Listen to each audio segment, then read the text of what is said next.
Salut à tous la famille, j'espère que vous allez très bien, c'est votre Galoza. On se retrouve pour une nouvelle vidéo, ça fait très longtemps, presque 2 mois.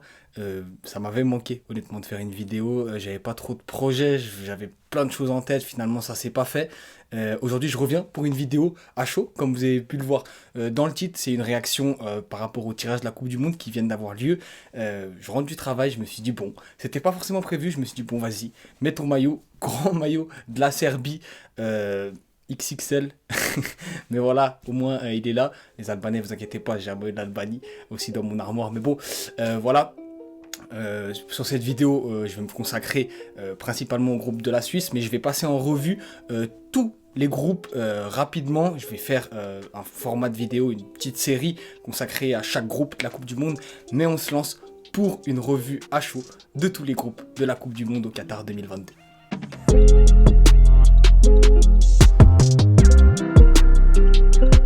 Alors on commence avec le groupe A, le pays hôte, le Qatar, donc qui jouera le match d'ouverture face à l'Équateur. Dans le groupe on a aussi le Sénégal et les Pays-Bas. Honnêtement c'est un groupe pas très relevé. J'ai pas envie de donner mes pronostics à chaque fois, mais là je pense que c'est vite vu, c'est vite clair. Le Sénégal et les Pays-Bas, à moins qu'il y ait des grosses surprises, mais voilà, je pense que c'est un groupe assez déséquilibré. À voir ce que le Qatar peut nous réserver, ce que l'Équateur aussi, parce que c'est la Coupe du Monde, on sait jamais. En tout cas, voilà, c'est un groupe qui va nous permettre de rentrer un petit peu dans la Coupe du Monde. On continue avec le groupe B, l'Angleterre, les États-Unis, l'Iran et un deuxième pays européen. Donc le vainqueur des barrages, ça va être soit les Pays de Galles face au vainqueur de l'Ukraine ou de l'Écosse, selon la situation. Normalement, barrage prévu en juin, 2 équipes européennes. Dans ce groupe, l'Iran, c'est l'équipe que je connais le moins. Il me semble qu'il n'y a que 3 ou 4 joueurs qui jouent en Europe. C'est très peu. Belle surprise, on ne sait jamais, je pense quand même que l'Angleterre est au-dessus.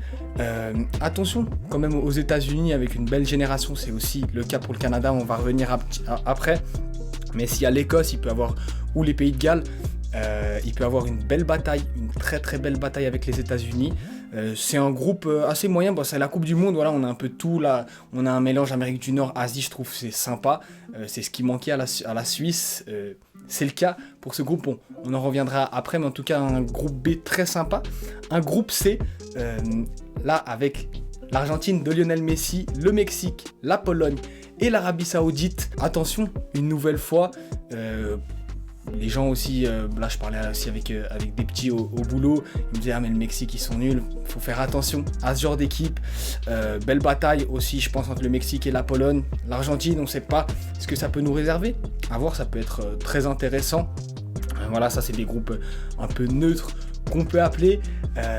Ensuite forcément il y a le groupe D, la chatte à Dédé, mes voisins français, voilà hein. Danemark une nouvelle fois, qui était dans le groupe avec vous. La Tunisie, ça va être un beau match, une belle fête ou une belle confrontation pour certains. Et le vainqueur du barrage entre l'Asie et l'Amérique du Sud, donc c'est soit, il me semble, l'Australie ou le Pérou. Ça pourrait nous donner de nouveau France, Danemark, Pérou, ce qu'il y avait déjà eu en 2018. C'est un groupe intéressant pour les 3 places qui précèdent la France. La France, pour moi, ça va être haut la main, mais voilà, c'est la chatte à Dédé. C'est potentiellement 3 équipes qui sont déjà affrontées en Russie. Moi, ça m'énerve. Ça m'énerve. Les Français, c'est trop. Ma parole, c'est trop. Je comprends pas comment... Je dis pas, voilà, je sais pas pour sous-estimer le Danemark. Nous, si on était tombé contre le Danemark, tu vois, c'est une belle nation et tout, mais peut-être du même niveau que nous. Mais pour la France, voilà, il n'y a pas forcément l'Allemagne qui est dans le chapeau 2, donc il y a peu de chance. C'est pas non plus le Sénégal et tout. Voilà, pas une offense pour la Tunisie, mais voilà, et potentiellement l'Australie. Ou le Pérou, c'est pas non plus ouf. Donc voilà, la chatte à Dédé, ça a été dit même à la télé, à la RTS, dites-vous, hein, ils l'ont dit, la chatte à Dédé, la chatte à Dédé. Le groupe E, maintenant, avec une grosse affiche entre l'Espagne et l'Allemagne. Il y a aussi potentiellement le vainqueur du match entre le Costa Rica et la Nouvelle-Zélande, il me semble c'est ça. Il y a aussi le Japon, groupe très intéressant par rapport à l'Espagne, par rapport à l'Allemagne. On va voir ce que ça va donner. Ensuite, on a le groupe F, et le groupe F, il est très intéressant parce qu'il y a une confrontation entre le Maroc et la Belgique, il y a la Croatie et il y a le Canada. Et le Canada, je vous en parlais, c'est une équipe qui emballe pas mal de gens. Moi, j'en parlais, l'Amérique du Nord, c'est en train de se développer au niveau foot. C'est des pays du sport, principalement les États-Unis, mais le Canada aussi qui suit avec de belles pépites qui arrivent. Et franchement, je pense que c'est un des groupes, pour moi, avec le groupe de la Suisse, et c'est le prochain groupe, qui sont un des groupes de la mort. Je pense que le Belgique va pas forcément gagner haut la main. Vraiment hypé par cette équipe du Canada.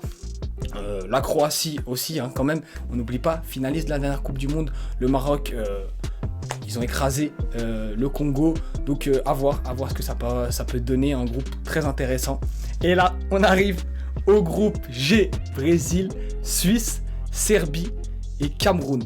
David Lemos avait mis un tweet pour dire que c'était le pire groupe qu'on pouvait avoir. Bah, choper une équipe du chapeau 3 européenne, donc la Serbie, chapeau 4, le Cameroun, et honnêtement le Brésil, c'est le Brésil. Je rigole mais ça me désole en vrai. Les frères, c'est quoi ce groupe? Non, sérieux. En vrai, c'est le même groupe que 2018 là, vous voyez, je souris depuis avant, mais en vrai, moi, ça me saoule. J'étais au bord des larmes, moi, ça me saoule. D'avoir un groupe comme ça, je décourage pas du tout, hein. En plus, on commence contre le Cameroun, ça va être un beau match. Moi, j'ai des amis camerounais et tout, mais franchement, c'est le groupe de la mort. Et celui qui me dit que c'est pas le groupe de la mort, ben, son cerveau, il est retourné. Parce que ce groupe, c'est trop. À tous les chapeaux, il y a une grosse équipe. Et franchement, moi, le Brésil, ils peuvent ne pas finir premier. Ou, tu vois, après, le Brésil, ça reste le Brésil. Tu vois, je les vois pas sortir. Mais pour nous, ça va être compliqué. On commence contre le Cameroun. On fera une analyse plus détaillée. On fera une revue des effectifs et tout. Mais franchement, moi, ça... La Serbie, ça va être très chaud. On se souvient, on perdait 1-0 en 2018. Heureusement qu'il y avait nos Albaches, ils étaient là. Mais en plus, c'est un match avec beaucoup de tension et tout. Oh, ça me saoule. Honnêtement, il n'y a pas un match. En plus, le match contre la Serbie, c'est le dernier match. C'est dur, c'est rude. C'est rude. C'est le plus beau groupe de la Coupe du Monde. Vous le savez, je le sais. Il y a de la tension partout. Il y a des beaux joueurs partout. Des bons joueurs, pardon. Nous homo. Mais non, franchement, c'est ouf. C'est ouf d'avoir un groupe comme ça. C'était le pire. Tu peux pas espérer pire. Tu pouvais pas espérer pire. Et puis, bah voilà, ça tombe sur nous. Écoute, beau défi. Mourad, on compte sur toi. Ouais, depuis avant, je regarde même pas la caméra en vrai. Oh, je vous jure, ce groupe, beaucoup de gens y croient, hein, mais je vous dis, on va débriefer ça. On va passer en revue tout ça, tous ces groupes et tout. Mais un gros défi pour les hommes de Murat Yakin. Dernier groupe de cette Coupe du Monde, le groupe H, potentiellement. Donc les adversaires du groupe de la Suisse, ça peut être le Portugal, ça peut être le Ghana, ça peut être l'Uruguay, ou ça peut être la Corée du Sud, il me semble c'est ça. Beau groupe aussi, en fait on a vraiment... là moi voilà, tout le temps c'est les équipes asiatiques un peu qui me font un peu soucis, enfin l'Arabie Saoudite, l'Iran, notamment la Corée du Sud, le Japon, moi j'aime bien. Quand même, il y a un de mes joueurs préférés, Heung-min Son, que j'ai hâte de voir sur cette Coupe du Monde. Mais voilà, les Ghana aussi, c'est une grosse équipe, historiquement parlant, d'Afrique. Coupe du Monde 2010, on s'en souvient, hein, Samoa Gyan, avec Luis Suarez, belle retrouvaille.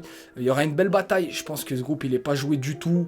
Vous le savez, il y a des surprises tout le temps, mais voilà, ces trois derniers groupes, le F, le G et le H, c'est les groupes qui me hype le plus, particulièrement le groupe de la Suisse. Mais voilà, ce groupe H, il est relevé, il y aura une belle bataille, j'ai hâte de voir le Ghana face à l'Uruguay, il y aura beaucoup d'amertume, 12 ans après, 12 ans et demi même, et puis peut-être la Corée du Sud, une belle surprise, on sait pas. Voilà la famille, c'est la fin de cette vidéo, plus longue que ce que je pensais, mais ça m'a fait plaisir voilà, de vous faire part un petit peu de ces groupes, principalement là pour parler de la Suisse, une nouvelle fois. Je suis mitigé, je suis excité par ce groupe, mais en même temps je me dis, pourquoi nous? Pourquoi on peut pas voilà, avoir des équipes comme l'Arabie Saoudite, le Qatar. Pas mal de gens parlaient du Qatar comme un match piège et tout, mais moi je préfère jouer contre le Qatar que face au Brésil, sérieux. C'est comme ça, c'est le foot. J'ai des bons souvenirs, moi 2006, c'était la première Coupe du Monde, match contre le Togo, dernier match de l'équipe de Suisse en Coupe du Monde face à une équipe africaine. Belle victoire, je me souviens, voilà, c'était un de mes premiers souvenirs de football. Donc match d'ouverture en plus contre le Cameroun. Fin novembre, ça va être très intéressant, j'ai hâte de cette Coupe du Monde, même si, et Je le rappelle, c'est une Coupe du Monde qui est affreuse. Vous le savez, je le sais. On peut peut-être faire une vidéo dessus, même si ça va être vu et revu. Mais moi, ça me tient à cœur de le faire. J'aimerais bien boycotter, mais vous le savez, je le sais, on aime le foot, on va regarder quand même. Mais il y a une amertume, donc moi, je place mon petit mot en fin de vidéo quand même. J'espère que cette vidéo, elle vous a plu. On se retrouve et là, la machine, elle se relance. On va refaire des vidéos. J'arrive, il y a de la PL ce week-end. C'est parti. Je vais essayer de plus m'arrêter. En tout cas, c'était un plaisir pour moi. Je vous souhaite un bon week-end, une belle semaine. Bisous la famille.